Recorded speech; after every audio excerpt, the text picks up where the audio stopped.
want to show you a couple ways you can truly master your 1/4 inch seam on the Pfaff Quilt Expression 4.2 sewing machine. Now, because it's called a quilt expression, that does mean that the quilting feet that people usually have to purchase separately are included. So your 1/4 inch foot that I'm holding here is included, plus a free motion quilting foot is also included with the accessories.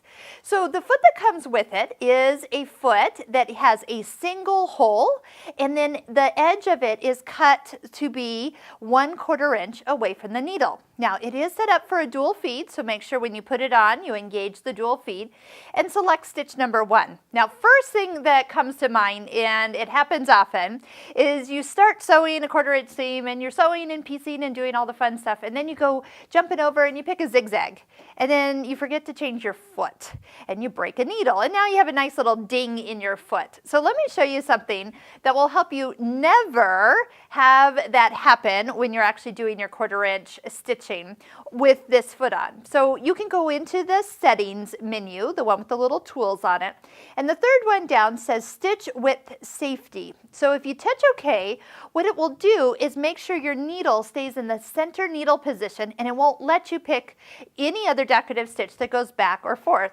So it'll be okay here. You do get that little needle with a single hole. It always looks like an exclamation point to me, like, oh, be careful. And so it kind of does both purposes for me. But as I try to move my needle to the left or to the right, it says machine set for straight stitch. Now the other thing is if I was to pick a zigzag, stitch number 5, you'll notice that it only shows a straight stitch because it has limited the stitching width. So that's really nice too. And watch this, as you turn off the machine and then turn it back on, you'll notice that you'll get a little message reminding you that that setting is still engaged. So I like that it doesn't clear it out accidentally. Okay, so that's my fun little first tip. The next tip, so I'm going to go turn it off so I don't forget that is on. Here we go. Good. The next tip to really master your 1/4 inch seam is the type of thread you use and the sharpness of the needle you choose. So when you use a thinner thread, that's one of my recommendations. This one is the Aurifil size 50 weight thread. Love this thread when I piece. It has very low length.